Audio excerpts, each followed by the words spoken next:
Mari kita mengulangi sekali lagi doa Bapa kami. Semua, Bapa kami yang berada di surga, dikuduskanlah namamu, datanglah kerajaanmu, jadilah kehendak-Mu di bumi seperti di surga. Makanlah kami pada hari ini makanan kami yang secukupnya, dan ampunilah kami dan kesalahan kami seperti kami juga mengampuni orang yang bersalah kepada kami. Dan janganlah membawa kami ke dalam pencobaan, tetapi lepaskanlah kami daripada yang jahat, karena Engkaulah yang mempunyai kerajaan dan kuasa dan kemuliaan sampai selama-lamanya. Amin. Saudara-saudara, hari ini kita melanjutkan khotbah penguraian daripada doa Bapa kami. Minggu lalu kita sudah bicara tentang jangan membawa kami masuk ke dalam pencobaan. Saudara-saudara, ini salah satu yang paling penting di dalam hidup kerohanian kita masing-masing. Kita hidup di dalam dunia mempunyai 4 masalah yang harus kita selesaikan. Pertama, masalah kebutuhan jasmani. Kedua, masalah kesulitan interpersonal relationship. Ketiga, masalah menghadapi dosa dan bagaimana mencapai kemenangan. Keempat, masalah bagaimana lepas daripada kejahatan dan tidak menuju ke neraka. Saudara-saudara, kita setelah membicarakan bahwa manusia dicipta di tengah-tengah Allah dan setan. Manusia dicipta setelah malaikat berontak kepada Tuhan Allah. Status ini dan kedudukan seperti ini adalah urutan yang ditetapkan oleh Tuhan. Mengapa Tuhan tidak menciptakan manusia sebelum malaikat jatuh? Mengapa Tuhan tidak menciptakan manusia dengan langsung bersatu dengan Allah untuk melawan setan? Mengapa Tuhan menciptakan manusia setelah malaikat meninggalkan Tuhan jatuh di dalam dosa? Mengapa Tuhan menciptakan kita di tengah-tengah Allah dan setan? Karena inilah posisi yang harus dimiliki oleh orang yang disebut manusia. Ini adalah satu status yang diharuskan, an absolute necessity for human being. Itu sebab manusia tidak mungkin luput daripada menghadapi pencobaan. Manusia tidak mungkin luput daripada apa yang disebut sebagai pengujian dari Tuhan Allah. Sehingga manusia harus diuji oleh Allah. Manusia harus dicobai oleh setan. Mengapa Tuhan membuat manusia hidup di dalam status begitu sulit? Karena melampaui, melewati dan mengalahkan kedua hal ini, itu merupakan tujuan yang paling agung yang Tuhan tetapkan untuk umat manusia.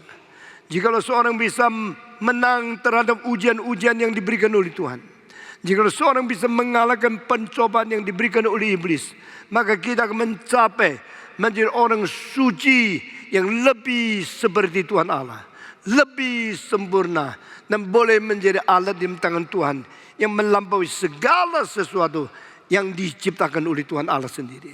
Kita bersyukur kepada Tuhan, Allah telah menetapkan status seperti ini dan juga situasi krusial seperti ini supaya manusia diuji.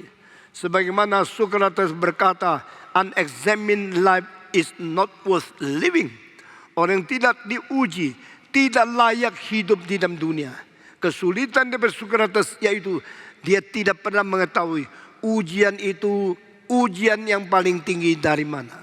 Semua orang filosof mengetahui ada ujian, dan ujian daripada sengsara, ujian dari penderitaan antara manusia, ujian daripada kesulitan bencana alam, ujian daripada peristiwa kemelut daripada antar pribadi. Itu ujian-ujian yang sangat sengit, yang sangat sulit ada pada manusia. Tetapi Socrates tidak pernah mengetahui Allah menguji manusia. Saudara-saudara, karena dia hidup di dalam zaman 2400 tahun yang lalu, dan hidup di tengah-tengah masyarakat yang berkebudayan mitologi dan bergerika. Allah, dewa-dewa Greka, ada dewa-dewa yang sendiri jatuh di dalam dosa, sendiri berzina, sendiri mabuk, mencuri, dan dewa-dewa itu tidak bisa dikatakan mempunyai karakter moral yang sanggup menjadi teladan manusia. Mereka tidak bisa dikatakan adalah sesuatu hidup yang menjadi teladan daripada seluruh umat manusia. Mereka sendiri mempunyai hidup yang immoral, kadang-kadang lebih rusak daripada manusia. Sehingga tidak mungkin mereka mempunyai tujuan kesucian yang tertinggi menjadi akibat ujian kepada manusia. Saudara-saudara, para filosof mempunyai pikiran sangat mendalam, tapi bagaimana dalamnya tidak mirip dengan firman Tuhan. Mereka mempunyai pengertian yang sangat-sangat indah, tapi indahnya tidak bisa dibandingkan dengan wahyu dari Tuhan. Saudara-saudara, Allah menguji manusia dan Allah mengizinkan setan mencobai manusia.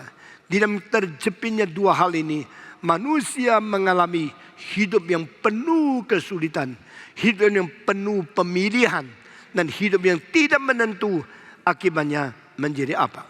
Saudara-saudara sekalian, kita telah membicarakan ujian dari Allah dan pencobaan dari iblis mempunyai tiga hal yang berbeda secara hakiki. Ujian dan pencobaan memiliki perbedaan di dalam sumbernya.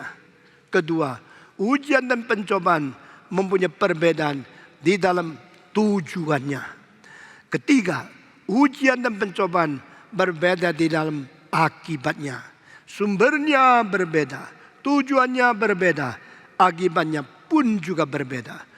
Tujuan yang ditetapkan oleh Allah adalah anggun, suci, mulia, dan sangat indah adanya.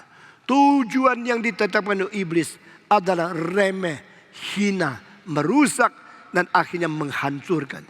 Jikalau kita menemukan kesulitan dan tidak ada bijaksana bisa membedakan kesulitan ini dari siapa, kesulitan ini maknanya apa, kesulitan ini tujuannya untuk apa, dan akibat daripada tujuan ini saya akan mencapai derajat bagaimana. Maka kita adalah orang bodoh, kita adalah buta mata rohani kita, sehingga kita akan ditipu oleh kesulitan-kesulitan secara permukaan bikin kacau kita, tapi di dalam intinya kita tidak menemukan ada makna yang berarti. Saudara-saudara, kita bersyukur kepada Tuhan, Allah yang menjadi sumber ujian adalah Allah yang baik. Setan yang menjadi sumber pencobaan adalah yang jahat. Yang baik dan yang jahat berada di sekitar kita, berada di pinggir kita, sehingga kita mau tidak mau harus memilih. Mungkinkah kita memilih ujian atau memilih pencobaan sehingga boleh menolak dia, jangan datang kepadaku, atau silakan datang kepadaku? Ini pun sulit, karena manusia di hal ini lebih bersifat pasif daripada bersifat aktif.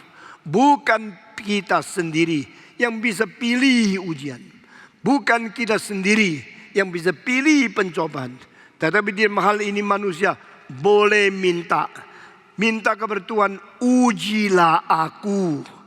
Tidak tentu Tuhan menguji engkau seperti menguji Ayub. Tidak tentu Allah menguji engkau seperti menguji Daud. Cara Tuhan menguji orang berdasarkan bijaksana Allah yang tertinggi dan berdasarkan kedaulatan Dia yang tidak boleh diganggu gugat. Saudara-saudara, engkau boleh minta Tuhan uji. Minta Tuhan uji merupakan satu keberanian yang besar sekali. Minta Tuhan uji berarti engkau sudah siap dan engkau tidak takut diuji. Sama seperti seorang mahasiswa yang terbaik, dia bukan saja tidak takut ujian, dia tidak perlu minta ditunda-tundanya waktu ujian. Dia malah berkata, guru, kapan saja uji, saya sudah siap. Saya sudah bersedia lengkap semua pengetahuan yang saya harus miliki, sehingga ujian datang kepada saya kapan saja, saya sudah bersedia menerimanya. Saudara-saudara sekalian, orang Kristen yang baik juga begini. Engkau boleh minta ujian dari Tuhan.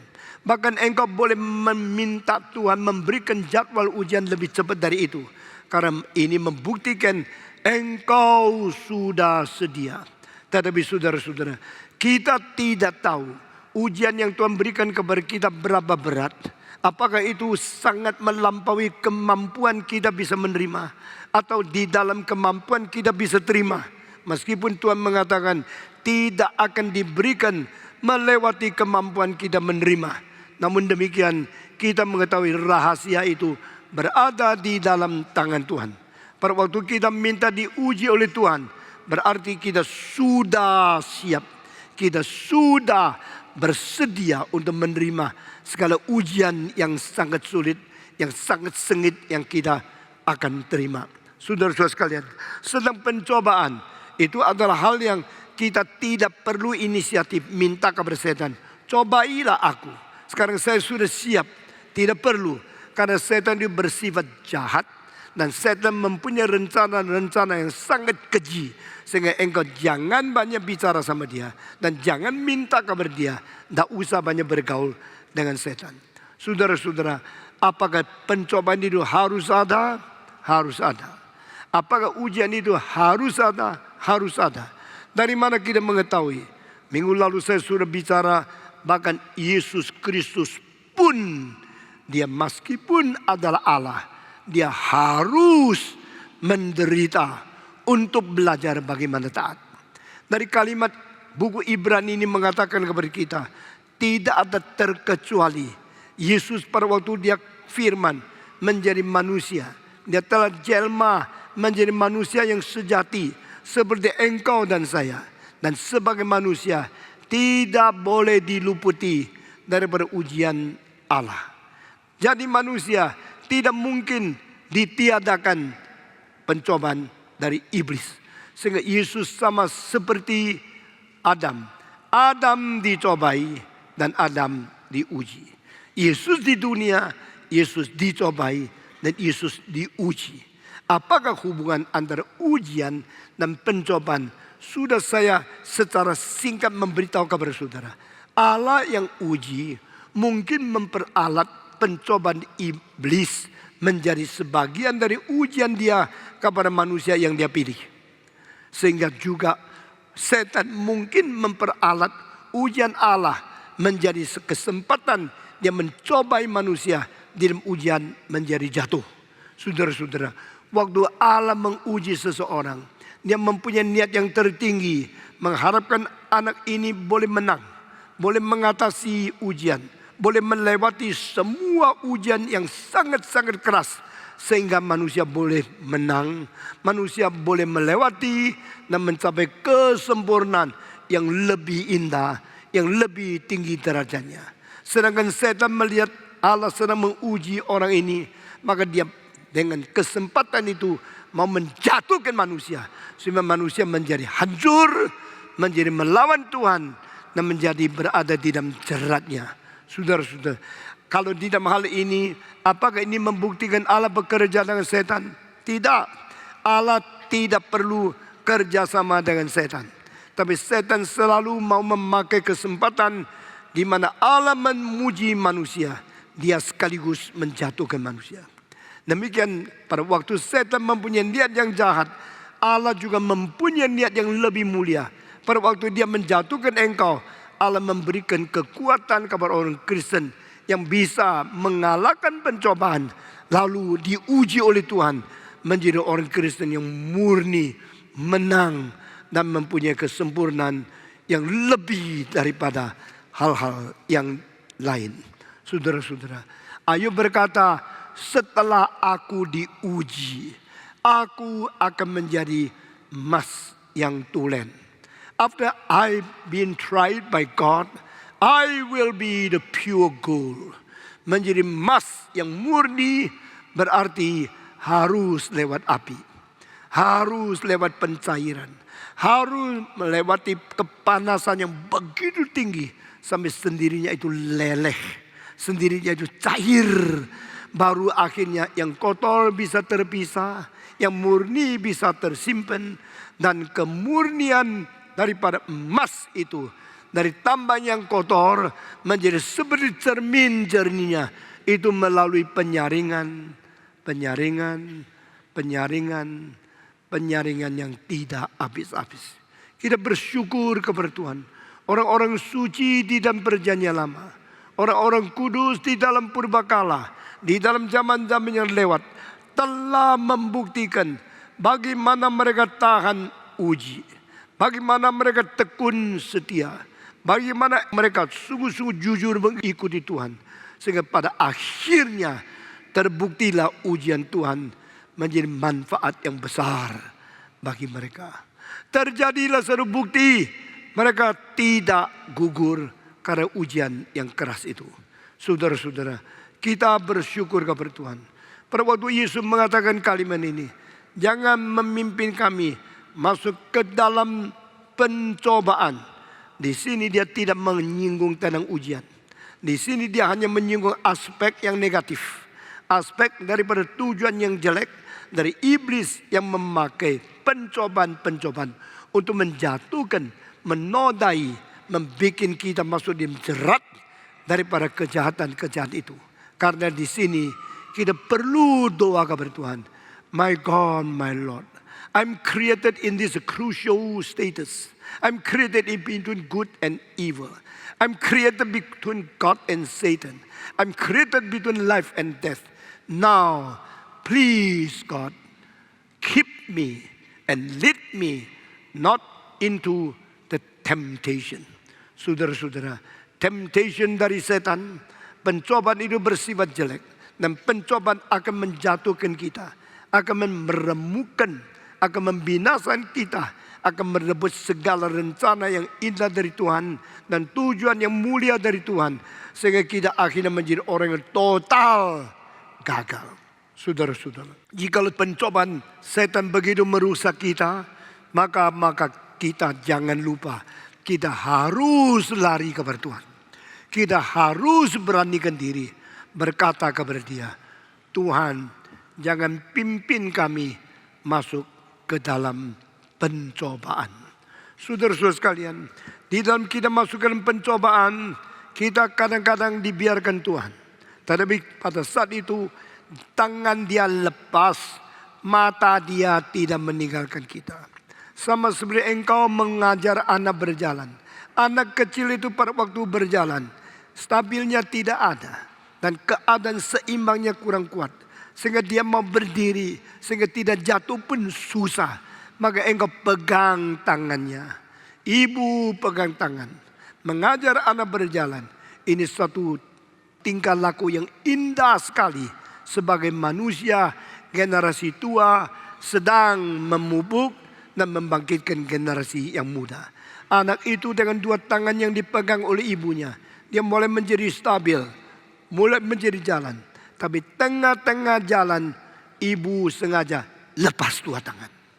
Pada waktu lepas dua tangan, anak itu mulai karena tidak seimbang menjadi gonjang. Saat itu ibu mempunyai dua gejala. Pertama, matanya tidak meninggalkan anaknya, tapi tangannya melepas tangan anaknya. Pada waktu tangan melepas tangan anak, berarti biar dia jatuh? Tidak. Karena ibu berniat yang baik, ibu bermotivasi yang baik, maka dia mau anak berdiri sendiri, mau anak berjalan sendiri. Maka dia melepaskan dua tangan supaya anak itu belajar bagaimana berdiri sendiri, bagaimana hati-hati dengan segala kesulitan yang ada. Lalu ibu itu kenapa matanya terus melihat? Karena dia menjaga kemungkinan jatuhnya anak itu. Saudara-saudara, waktu Tuhan menguji kita sama.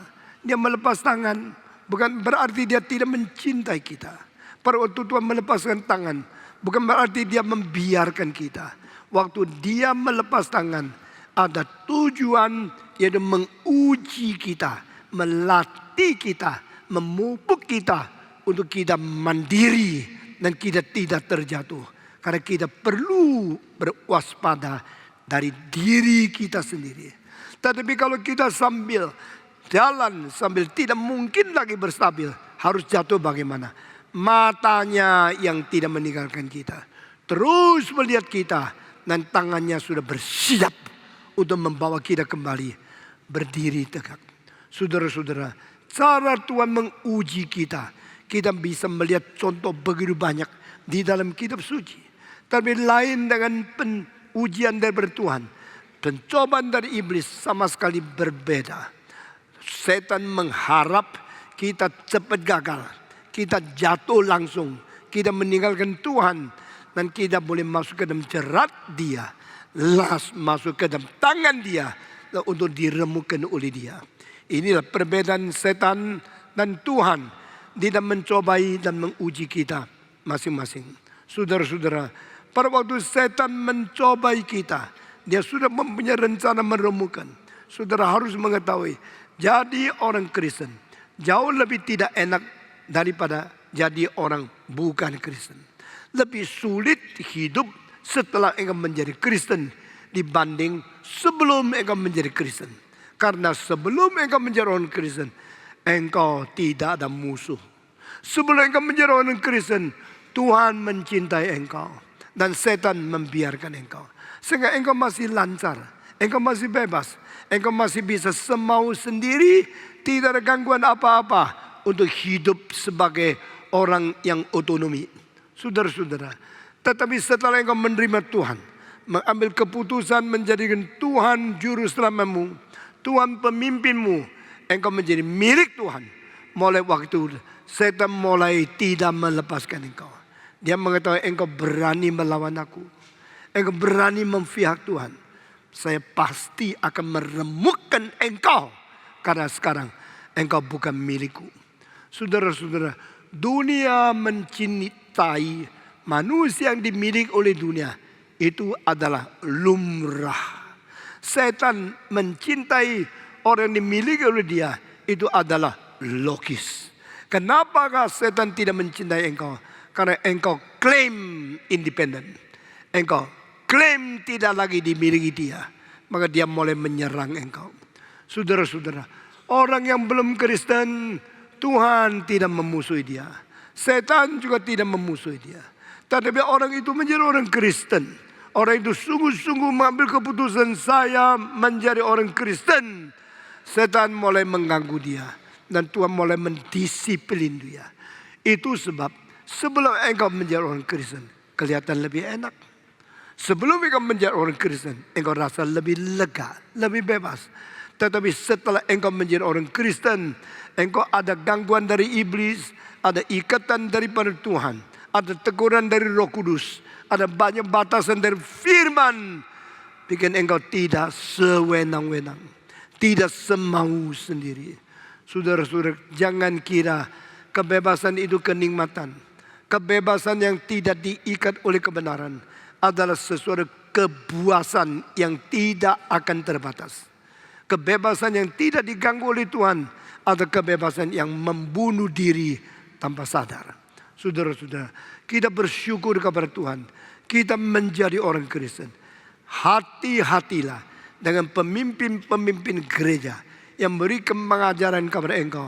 Setelah engkau Kristen lebih enak, lebih subur, lebih kaya, lebih lancar, lebih bebas, lebih sewenang-wenang boleh berbuat dosa. Itu ajaran yang berada di naungan kekristenan, tapi dalamnya penuh dengan racun. Saudara-saudara, setan pintar memakai ajaran-ajaran yang salah, tetapi bertopeng Kristen, berjubah Kristen, berjubah gereja, bertopeng gereja untuk menipu orang yang belum mengerti sesungguhnya kehendak Tuhan Allah. Jangan kira engkau mempunyai pengalaman yang banyak di dunia, maka engkau sudah pintar. Jangan kira engkau sudah berpuluh-puluh tahun hidup di masyarakat, engkau mengetahui semua. Begitu banyak orang Kristen di dalam hal rohani, bodoh luar biasa. Setan tidak akan membiarkan engkau menganggap diri pintar, lalu biarlah engkau sebebas mungkin tidak diganggu. Justru dia memakai engkau yang menganggap diri pintar untuk melalaikan beberapa hal yang kelihatannya kecil, tapi sebenarnya menakutkan besarnya.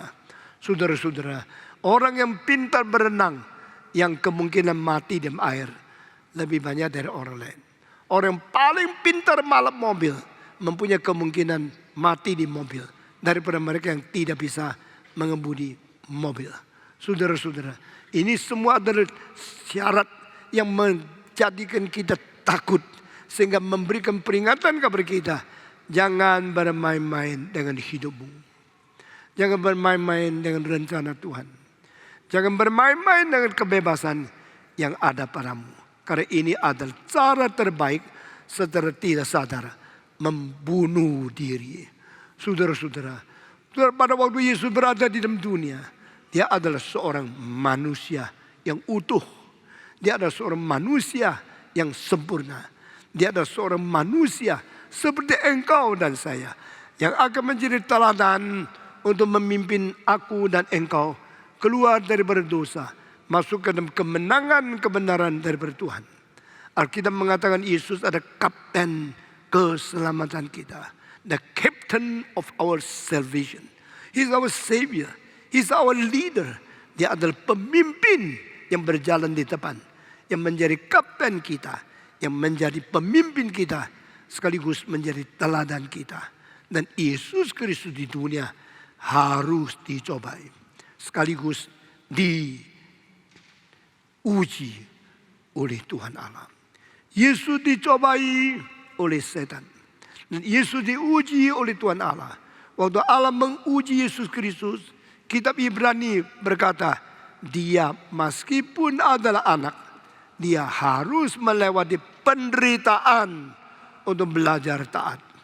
Ayat ini sangat menggerakkan hati saya. Even though he is a son of God, he still need to suffer in order to learn how to obey and finally become perfect.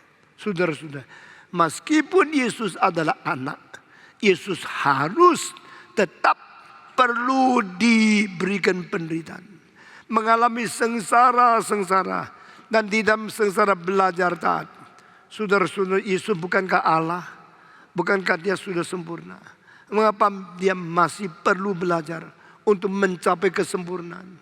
Pada waktu dia inkarnasi menjadi manusia, dia menjadi seperti engkau dan saya, adalah manusia yang harus taat kepada Tuhan, manusia yang harus dicobai, manusia harus dieksamin, diuji oleh Tuhan Allah. Ini satu hal yang tidak ada terkecuali. Adam sebagai manusia yang dicipta harus melalui pencobaan, melalui ujian. Yesus sebagai Allah yang tidak dicipta, waktu datang menjadi manusia, hidup di dunia ciptaan, dia harus dicobai dan harus diuji oleh Tuhan Allah. Saudara-saudara, itu sebab penderitaan yang dialami oleh Yesus Kristus melampaui semua orang yang pernah hidup di dalam dunia. Penderitaan yang dialami oleh Yesus Kristus, penderitaan yang paling keji, paling menakutkan, paling berat yang mungkin diterima oleh manusia. Saya kira kita sampai mati tak mungkin mengerti secara tuntas kesengsaraan Kristus yang pernah dialami oleh dia. Kita sampai di surga pun kita tetap tidak mungkin mengerti secara tuntas dengan sempurna apakah kesengsaraan yang pernah diterima oleh Yesus Kristus. Namun demikian, di dalam pimpinan Roh Kudus kita bisa bertahap masuk ke dalam pengertian bagaimana Yesus menderita bagi kita. Saudara-saudara, saya mempunyai satu dalil yang sudah berapa kali saya bicara dari mimbar ini. Tanpa mengerti sengsara yang diderita oleh Yesus Kristus, tidak ada orang bisa mencintai Tuhan. Jangan kira engkau banyak ikut kebaktian itu cinta Tuhan. Jangan kira engkau sudah majelis engkau cinta Tuhan. Jangan kira engkau memberikan persembahan itu cinta Tuhan. Cinta Tuhan diukur dari pengertian berapa dalam engkau mengikuti, mengetahui sengsara penderitaan Yesus Kristus. Orang yang mengerti penderitaan Yesus makin mendalam, dia makin mungkin mencintai Tuhan. Orang yang makin tuntas mengetahui berapa besar, berapa sakit, berapa sedihnya Yesus menderita, dia makin mengetahui bagaimana mencintai Tuhan. Saudara-saudara, ada hal-hal yang tak mungkin kita pura-pura. Ada hal yang kita tidak mungkin munafik dengan pakai topeng lalu melihat kelihatan bagus. Hal menderita, hal mengerti penderitaan Kristus, hal taat kepada Tuhan. Ini adalah satu peristiwa setiap pribadi harus alami sendiri. Harus bertanggung jawab kepada Tuhan. It is a matter of every generation. No exemption. No exception. You should realize yourself. You should conscious yourself. You should understand yourself. How difficult, how bitter was the suffering of Jesus Christ. And cause you to love Him more. Saudara-saudara, ini tidak bisa diganti oleh orang lain. Engkau sendiri berapa banyak mengerti sengsara Kristus. Engkau akan sendirinya mengetahui bagaimana mencintai Dia. Ini tidak bisa diganti oleh apa-apapun. Saudara-saudara, Yesus sebagai anak, Dia tidak minta hak istimewa. Yesus sebagai anak, Dia tidak minta diluputkan. Yesus sebagai anak, Dia tidak minta boleh ditiadakan sengsara-sengsara yang berupa ujian dari Tuhan Allah. Atau pencobaan-cobaan yang berupa daripada setan. Dia menerima, menanggung semua ini. Saudara-saudara, Alkitab berkata kepada kita pada waktu Yesus sebelum mulai pekerjaan sebagai Mesias, Dia berpuasa 40 hari. Sama seperti Musa 40 hari tidak makan. Yesus juga 40 hari tidak makan. Alkitab tidak mengatakan Dia tidak minum. Karena waktu Dia setelah 40 hari laparlah Dia. Tidak mengatakan auslah Dia. Sehingga mungkin Yesus minum pada waktu 40 hari itu. Tetapi Dia tidak makan. Setelah tidak makan 40 hari selesai, Dia mempersiapkan diri mau menjadi hamba Tuhan. Menjadi seorang Mesias. Sekarang datanglah pencobaan dari iblis. Saudara-saudara, setan disebut dengan 3 istilah. Perintang Tuhan, pencoba manusia, pengadu orang suci. Semua ikut saya. Pertama, setan disebut penentang Tuhan. Semua. Kedua, pencoba manusia. Semua. Ketiga, pengadu orang suci. Semua. Pengadu orang suci. Terhadap Tuhan, terhadap manusia biasa, dan terhadap orang Kristen yang sudah diselamatkan. Dia pun punya rencana semua negatif. Supaya Tuhan ditentang. Kehendak Tuhan tidak jadi. Kedua, supaya manusia berdosa tidak memuliakan Tuhan. Supaya orang suci dosanya dibongkar di hadapan Tuhan. Supaya Tuhan membenci orang-orang yang kudus dan dibuangnya. Tapi saudara-saudara, tidak ada satu di antara 3 hal ini yang akan sukses. Karena Tuhan memelihara segala sesuatu. Namun demikian Tuhan mengizinkan. Karena apa? Waktu Tuhan mengizinkan setan mencobai manusia, ini sesuai dengan Tuhan menetapkan manusia harus dicobai. Maka Tuhan membiarkan. Orang suci diadu oleh setan diizinkan. Karena ada pencobaan, ada ujian yang harus datang kepada manusia. Waktu Yesus menjadi manusia, setan datang kepada Dia. Alkitab mengatakan setelah Yesus 40 hari tidak makan dan berpuasa, maka tibalah waktunya Dia menjadi lapar. Waktu Yesus menjadi lapar, lalu setan datang berkata kepada Dia, jikalau engkau adalah anak Allah, jadikanlah roti melalui batu ini. Bukankah engkau anak Allah? Bukankah engkau berkuasa? Sekarang pakai kuasamu sebagai anak Allah, rubah batu ini menjadi roti. Engkau tidak usah beli, engkau tidak usah pergi, engkau tidak usah pakai uang. Engkau langsung bolehkan makan roti yang engkau perlukan hari ini juga. Saudara-saudara, ini pencobaan yang mempunyai sesuatu jerat yang membuat Yesus harus terlebih dahulu mencurigai kedudukan Dia sendiri. If you are the Son of God, if you are the Son of God, jika engkau adalah anak Allah, Yesus Kristus adalah anak Allah. Tidak perlu ditambah dengan jika engkau adalah anak Allah. I am the Son of God. I need not to be suspicious to my status. I need not to be skeptic to my original status.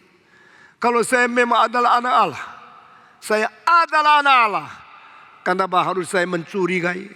Harus saya suspicious, skeptik terhadap kedudukan saya yang asli? Mengapa engkau mengatakan jikalau engkau adalah anak Allah?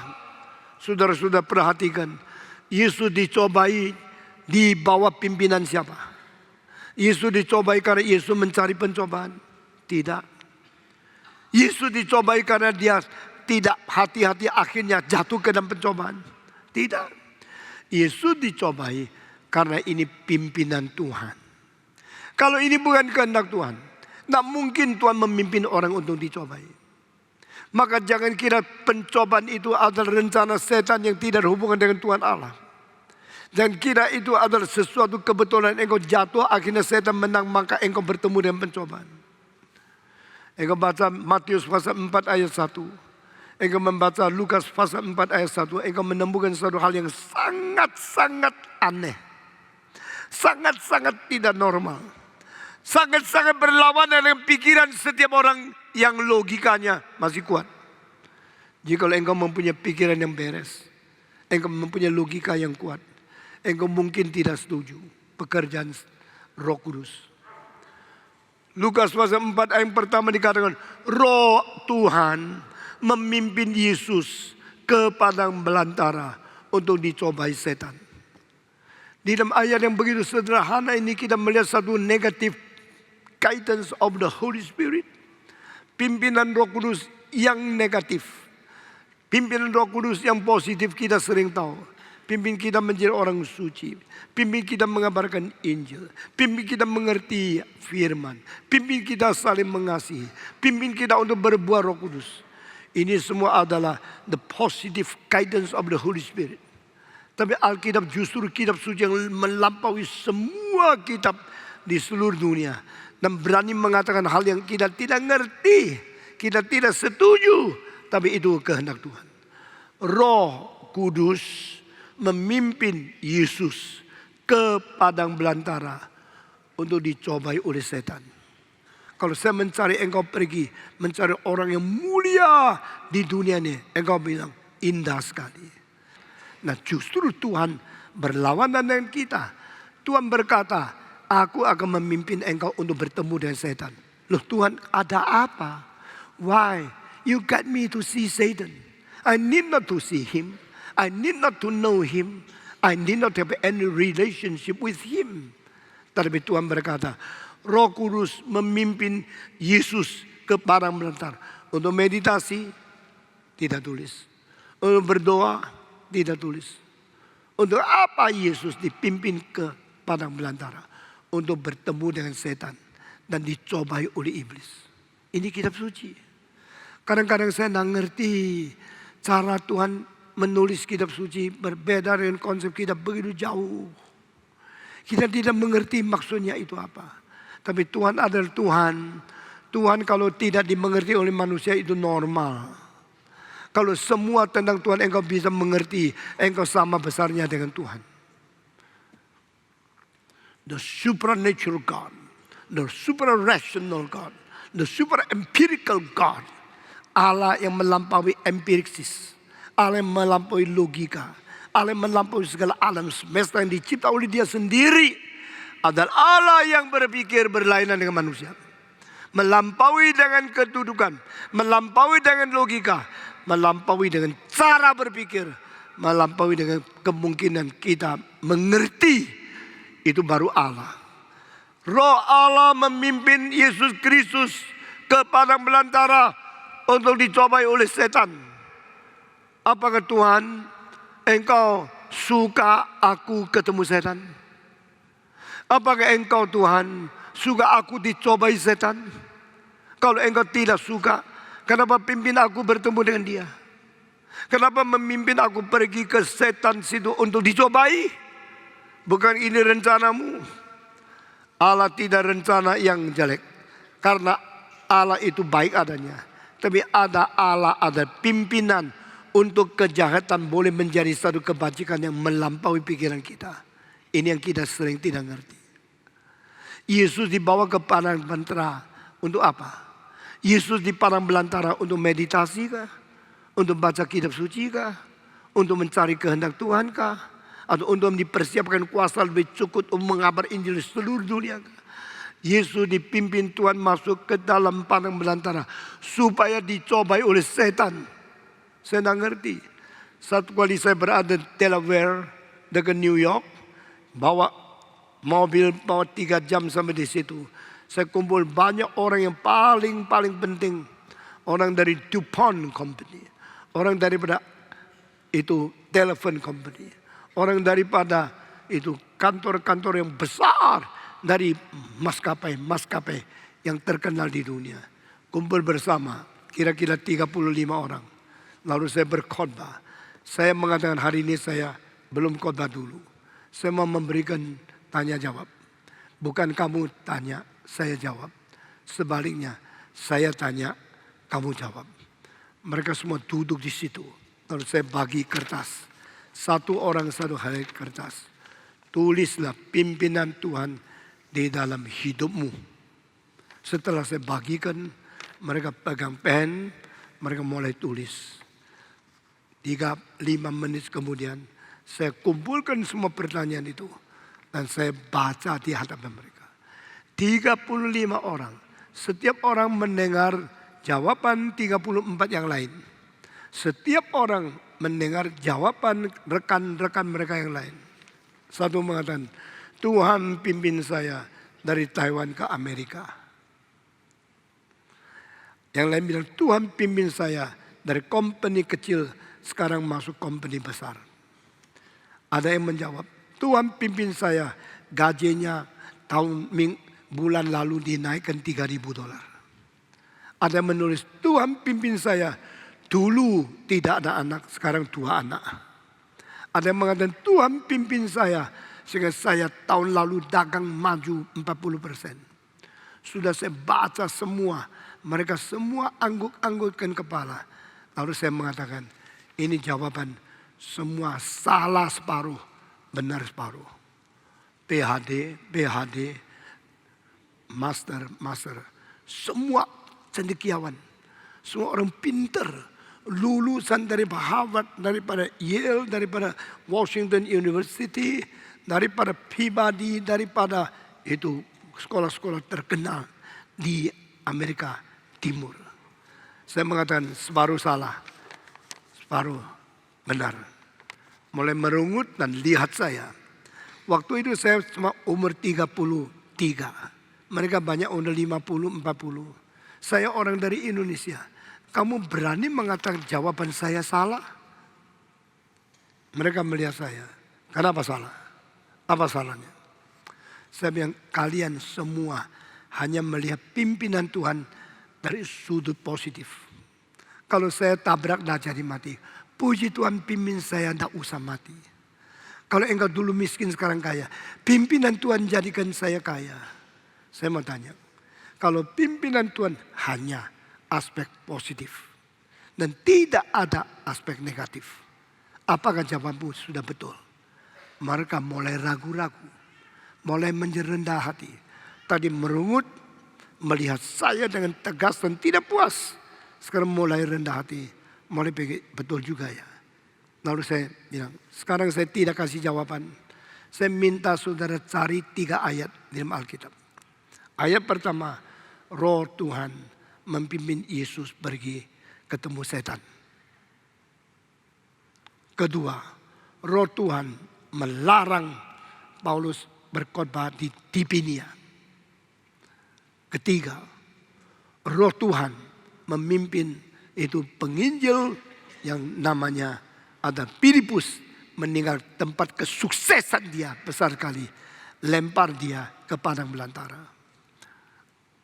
Saudara, mereka baca 3 ayat itu. Lalu saya tanya, engkau sudah lihat pimpinan Tuhan? Lain sama apa yang kau tulis? Kau orang-orang sukses, orang kaya, orang cendekiawan, hanya mengerti pimpinan Tuhan yang positif. Alkitab mengatakan Tuhan pimpin Yesus untuk bertemu dengan setan. Kau ngerti tidak? Tuhan pimpin Seorang yang begitu sukses, penginjilan di Samaria diterima oleh ribu-ribu orang. Lalu suruh dia pergi padang belantara. Akhirnya tidak ada yang dengar. Cuma satu kereta yang datang. Kereta daripada sida-sida Ethiopia. Kalau saya sudah khotbah kepada 10.000 orang lain, Tuhan pimpin saya pergi ke desa hanya khotbah kepada satu orang yang tua sekali. Apa itu pimpinan Tuhan? Bukankah kita menghadapi pimpinan makin besar, itu pimpinan Tuhan, itu pimpinan Tuhan makin besar. Tuhan bilang, no. Sometimes I guide you to be so lonely, so poor, so unaccepted. Kadang-kadang saya memimpin engkau menjadi orang yang tidak diterima. Menjadi orang miskin sekali. Menjadi orang tersendiri. Apakah engkau waktu itu masih mengaku saya memimpin engkau? Khotbah itu dimulai dengan tanya jawab. Lalu dijawab dengan salah-salah. Lalu dikoreksi. Dan akhirnya menjadi satu kebaktian yang semua menangis. Berdoa di hadapan Tuhan. Ampunilah saya. Karena saya hanya mengerti kitab separuh. Saya mengetahui kitab suci menurut kemauan saya. Masa Tuhan memimpin saya menjadi miskin? Masakan Tuhan pimpin saya menjadi tersendiri? Masakan Tuhan memimpin saya menjadi tak ada orang menerima saya menjadi sepadang kara? Saudara, bedanya gimana? Mereka justru tidak mengerti ini. Mereka selalu membalikkan kitab suci untuk menyesuaikan kesenangan manusia yang berdaging.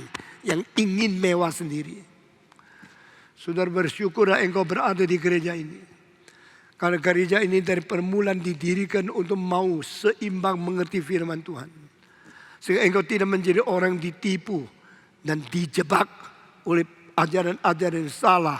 Sambil menganggap dirimu lebih pintar dari orang lain. Gereja membanggakan diri gereja yang besar. Yang ikut banyak. Itu namanya kesuksesan. Bagi saya itu bukan kesuksesan. Kalau itu kesuksesan, maka Yesus di atas kayu salib, dia adalah orang paling gagal, paling konyol, paling tidak ada kesuksesan sama sekali. Waktu Yesus dipaku di atas kayu salib, siapa yang di bawah? Murid-muridnya tidak ada kecuali Yohanes. Siapa di bawah? Laki-laki jantan, semua tidak muncul. Yang muncul semua perempuan. Gereja ini hati-hati. Jangan banyak laki-laki yang jantan. Tapi waktu Yesus sengsara semua melarikan diri. Saya lihat ada semacam orang mau pergi KKR regional. Tidur di lantai. Air cuci baju, cuci badan seperti teh. Itu orang baik. Tapi ada orang cuma tidak mau pergi susah. Tidak mau pergi tempat sengsara. Maunya di gereja atur ini atur itu. Semua mesti turut dia. Dengar baik-baik. Kamu mengikut Tuhan, mau pikul salib tidak? Kalau pendetamu tidak pikul salib, engkau tak usah dengar. Kalau saya sudah menjadi teladan, saya berani perintahkan semua majelis, semua orang kaya. Rendahkan diri, turun dari tatamu, ikut Yesus Kristus. Apa itu pimpinan Tuhan? Anakmu makin kaya, itu nama pimpinan Tuhan? Kalau Tuhan bikin anakmu bangkrut, mau tidak? Kalau Tuhan bikin anakmu sama sekali tidak honor, tetap mau melayani Tuhan, mau tidak? Saudara-saudara saya mengetahui, pelayanan saya adalah peperangan, bukan menyenangkan siapa. Yang paling kaya jangan mengharapkan saya menjilat kamu. Yang sudah lama melayani jangan suka saya memuji kamu. Dan biarlah pengkoreksian, keseimbangan dan membalikkan konsep itu sering terjadi. Sehingga kita menjadi gereja yang diperkenan oleh Tuhan. Tuhan mengatakan, Filipus, engkau sudah sukses. Engkau sudah ribuan orang dengar khotbah. Sekarang pergi. Roh Tuhan memimpin dia ke padang belantara. Di situ tidak ada apa-apa. Cuma ada pasir. Ini pimpinan Tuhan. Itu pimpinan Tuhan. Kitab suci. Yang sudah sukses dipindahkan. Pendeta kalau dipindahkan ke desa kecil datang tuh mau. Saudara-saudara, saya tahu saya terlalu kurang. Sehingga tempat yang paling sulit saya mau pergi. Tempat yang paling terpencil saya mau pergi. Karena apa? Saya takut kalau Tuhan marah, saya sudah tidak bisa melawan dia. Lebih baik masih belum dihukum, kita taat kepada dia. Saudara-saudara, engkau melihat pendetamu melayani seperti ini. Engkau masih enak-enak menjadi orang yang naik limusin masuk surga. Jangan kasih tahu saya engkau berapa kaya. Tidak tergerak saya. Jangan kasih tahu saya enak berapa banyak uang, berapa bank, berapa banyak simpanan. Semua bagi saya itu tidak ada artinya. Beritahu kepada saya berapa banyak engkau rela berkorban bagi Tuhan. Beritahu kepada saya berapa banyak, berapa berat salib engkau mau pikul untuk Tuhan. Saudara-saudara, Yesus mengetahui pimpinan Tuhan negatif dia terima, positif dia terima. Tuhan suruh dia ke padang belantara, dia pergi. Suruh dia ketemu dengan setan, dia ketemu. Suruh dia harus dicobai, dia dicobai. Orang taat seperti ini namanya orang Kristen. Kristus adalah penghulu daripada semua orang Kristen yang sendiri menjadi teladan bagi kita masing-masing. Musa mau menjadi pemimpin orang Israel, tidak boleh langsung, harus pergi padang belantara, harus pergi dikejar oleh Firaun, hampir dibunuh mati. 40 tahun di situ tidak bisa apa-apa. Berakhirnya boleh memimpin Israel. Yang menjadi tua-tua, yang menjadi majelis, jangan mempunyai gengsi karena saya dipilih, saya lebih tinggi dari kamu. Barang siapa mau menjadi besar, biar dia melayani sesamanya. Whosoever you want to be great, be servants of others. Engkau mau melayani. Engkau mau merendahkan diri. Saudara-saudara, saya bersyukur kebaktian itu menjadi kebaktian yang saya kesan luar biasa. Dari permulaan semua datang sebagai manajer, sebagai orang besar, sebagai profesor. Akhirnya kebaktian ini menjadi kebaktian ditutup dengan banyak orang nangis. Tuhan ampuni saya. Baru saya tahu apa itu pimpinan Tuhan. Kalau Tuhan memimpin engkau menjadi sengsara, maukah? Kalau Tuhan memimpin engkau menjadi sakit keras, taatkah? Kalau Tuhan memimpin engkau menjadi miskin sekali, bolehkah? Kalau Tuhan memimpin engkau mendapatkan musuh banyak, engkau tetap mengabdikan. Waktu saya tua, saya mengalami masa yang sulit sekali. Banyak rekan-rekan yang kurang ajar kepada saya. Banyak orang yang memaki caci saya. Tapi saya tahu semua itu diizinkan oleh Tuhan untuk menguji, untuk mencobai. Dan pada waktu Yesus dicobai, setan mencobai dia dengan 3 wadah, dengan 3 intisari, dengan 3 cara. Dan 3 cara ini mewakili semua pencobaan kepada siapapun di dalam seluruh sejarah sepanjang manusia hidup di dalam dunia. Hanya 3 macam.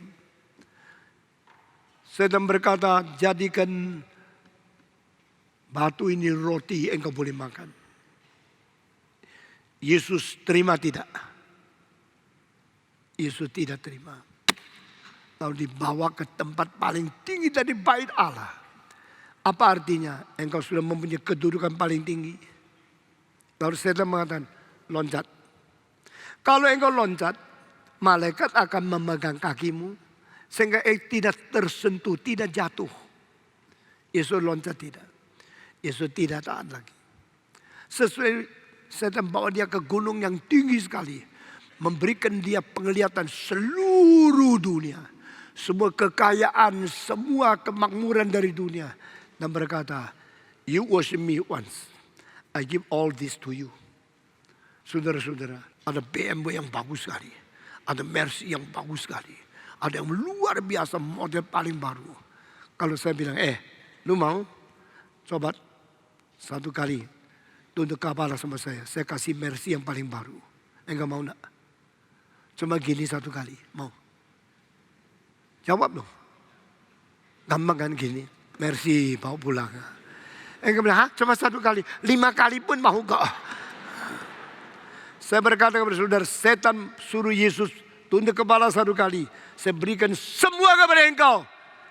Yesus mengatakan, nyala engkau. Yesus tidak mau. Kenapa? Jikalau Yesus mengangguk 1 kali sama setan, seluruh dunia menjadi milik Yesus. Saya tidak usah mengabari Injil.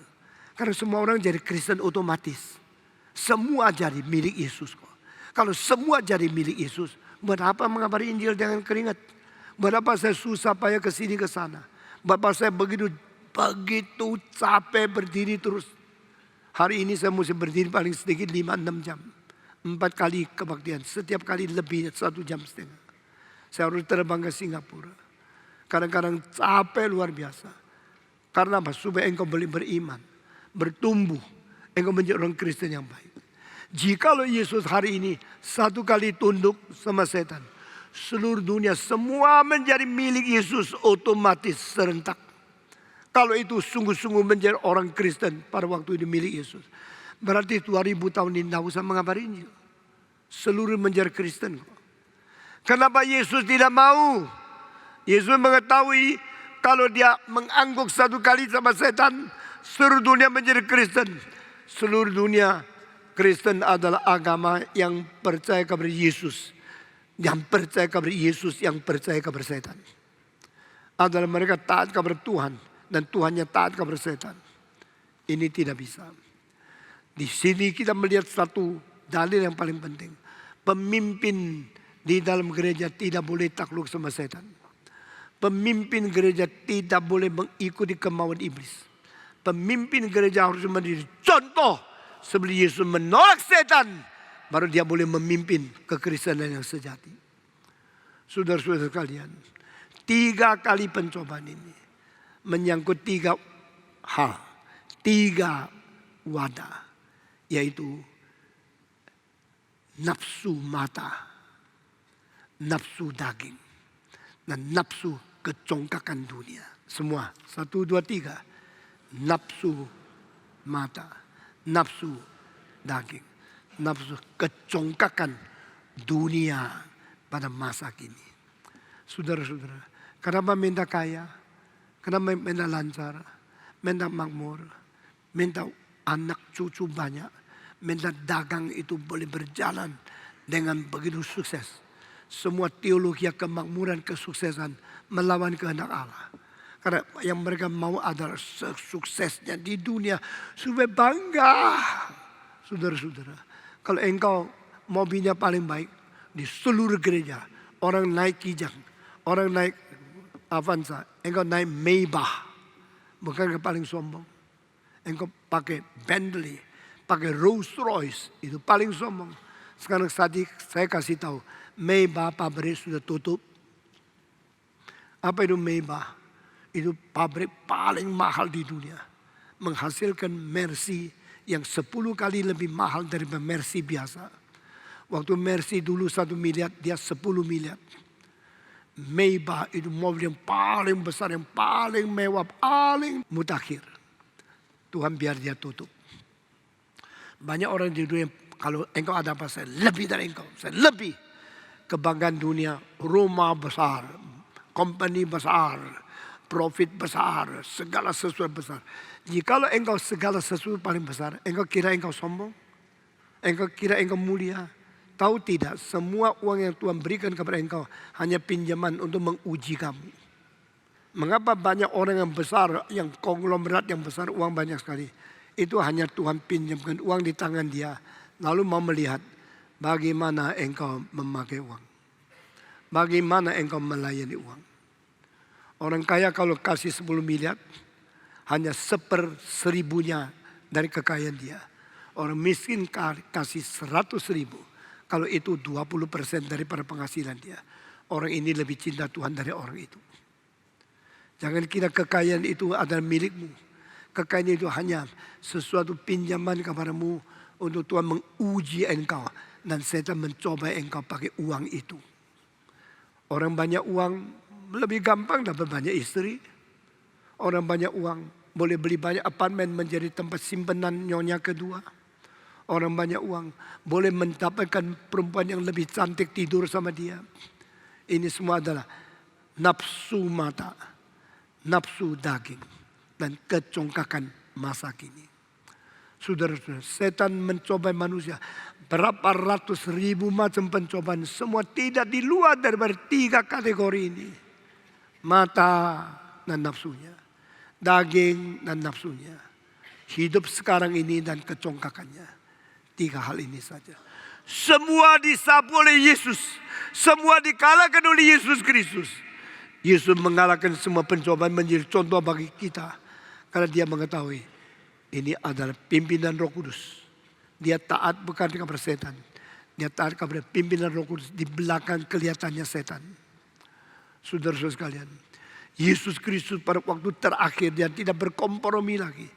Dia mengatakan, nyala engkau. I have nothing to do with you. There's no relationship between my person and your person. Tidak ada hubungan apapun antara diri saya dengan engkau. Pergilah engkau. Yesus tidak mau dicobai. Dan ini menjadi teladan bagi kita yang berdoa kepada dia. Do not lead me into temptation. Tuhan jangan membawa aku masuk ke dalam pencobaan. Saya tahu pencobaan itu ada. Pencobaan itu harus. Saya mengetahui saya tidak bisa menolak adanya pencobaan. Setiap hari pencobaan di sekeliling kita. Setiap hari segala godaan setan di keliling kita. Tapi saya harus tahu, saya harus setiap kali pikul salib, setiap hari menyangkal diri, setiap hari mengikuti Yesus Kristus. Siapa yang tidak bisa mengikuti Yesus? Itu mereka yang masuk ke dalam pencobaan dan bisa mengikuti Yesus. Even though surrounding me, there's so many temptations. But God lead me not into temptation. Jangan memimpin saya masuk ke dalam pencobaan. Saudara-saudara, siapa di dunia yang kuat menolak pencobaan? Pencobaan dayanya begitu besar. Daya tarik begitu mengiurkan. Banyak perempuan yang cantik sekali. Apalagi yang mau sama tidur sama engkau. Nah engkau bagaimana? Oh puji Tuhan. Seorang Jerman waktu saya wawancara dan saya membimbing dia. Dia bilang, Pak Tong, susah jadi orang Kristen yang baik. Kenapa? Dia ganteng luar biasa. Karena saya sudah jatuh di dalam dosa. Kenapa saya jatuh di dalam dosa? Karena saya di Jerman sekolah. Kadang-kadang di ketuk pintu saya buka perempuan. Lalu perempuan ketuk pintu mau apa? Mau saya mengajarkan semua pelajaran yang susah di sekolah. Lalu engkau bagaimana? Saya ajarkan. Sudah ajarkan, dia puas. Sudah puas, dia bicara sama saya. Sudah bicara sama saya. Akhirnya dia buka bajunya di dalam kamarku. Lalu saya tanya, lalu bagaimana? Ya, sebab dia cantik sekali. Lalu bagaimana cantik sekali? Saya tergoda. Bagaimana tergoda? Dia sudah buka baju. Saya tidak berani usir dia. Saya tidak berani mentolak dia. Terlalu cantik. Badannya, mukanya, senyumnya semua bagus. Akhirnya bagaimana? Dia bantu saya buka baju. Sudah bantu engkau buka baju bagaimana? Saya melayani dia. Kau tahu kau Kristen? Tahu. Kau tahu kau bersalah? Tahu. Justru saya Kristen. Saya waktu itu menikmati. Karena ini ciptaan Tuhan yang begitu indah. Mata saya tergoda, badan saya tergoda. Tapi setelah saya bersetubuh dengan dia. Dia keluar pakai baju, saya pakai baju. Mulai tidak ada tenang, hati saya penuh dengan sengsara. Terus menegur diri. Karena saya sudah berzina dengan dia. Bagaimana Pak Tong? Saya tanya kembali bagaimana engkau? Saya minta pengampunan Tuhan. Tuhan sudah mengampuni, tidak. Tetap tidak ada sejahtera. Saudara-saudara. Pencobaan itu ada. Saben hari itu ada. Dimanapun ada. Yang penting jangan masuk ke dalam pencobaan. Lead me not into temptation. Saudara-saudara. Biar kita menjadi orang Kristen yang patuh kepada Tuhan. Yang setia kepada firman. Yang sungguh-sungguh mentaati semua perintah dari Tuhan. Dan berkata kepada Tuhan. Lead me not into the temptation. Saudara-saudara. Jika engkau mengalahkan pencobaan. Dan mengatasi ujian dari Tuhan. Ada pahala besar di surga menanti kepada engkau. Di dunia ini perlu orang suci yang menjadi teladan. Di dalam gereja perlu orang yang menjadi contoh bagi pemuda-pemudi. Di rumah tangga perlu orang tua yang boleh memakai kebenaran mentaklukkan anak-anak. Mengapa anak-anakmu tidak dengar kamu? Karena engkau sudah jatuh ke dalam pencobaan. Mengapa engkau tidak berani mengajar anak dengan ketat? Karena dirimu sendiri tidak beres. Saudara-saudara sekalian, sampai kapankah engkau hidup seperti ini? Maukah engkau berkata kepada Tuhan, hari ini beri kekuatan kepada saya dan pimpin aku, jangan masuk ke dalam pencobaan. Pimpin engkau tidak ketemu setan, tidak bisa. Karena Roh Kudus memimpin Yesus ketemu setan. Pimpin engkau untuk tidak masuk ke dalam pencobaan, bisa. Karena Roh Kudus mempunyai kuasa. Tetapi dia hanya memberikan kekuatan kepada orang yang taat dan mau dipimpin oleh dia. Biarlah burung berterbang di kepalamu. Engkau tidak bisa mengusir. Di angkasa dia berterbang. Tapi bagaimanapun engkau mungkin tidak membiarkan bikin sarang di kepalamu. Engkau boleh uber dia. Engkau boleh usir dia. Tidak mengizinkan dia mempunyai fondasi di kepalamu. Mempunyai sesuatu fondasi di atas kepalamu. Lalu mendirikan sarang burung di atas engkau. Engkau harus minta Tuhan memberikan kekuatan dan berdoa kepada dia. Lead me not into the temptation. Mari kita berdoa. Bapa di dalam surga, kami berterima kasih karena segala rencana dan segala kekuatan yang berada di Injil akan diberikan kepada kami. Engkau akan menjadikan kami pemuda, pemudi, orang dewasa dan orang Kristen yang sungguh-sungguh menang ke atas segala pencobaan yang Tuhan izinkan kepada kami. Beri kekuatan kepada kami untuk mengatasi. Pimpinlah kami jangan masuk ke dalam pencobaan. Tuhan dengar doa kami Tuhan. Kami sangat memerlukan Engkau. Kami sangat menginginkan kemenangan. Tuhan karuniakan kepada kami. Dengar doa kami yang kami panjatkan. Dalam nama Yesus Kristus. Penebus dan juru selamat kami yang hidup. Amin.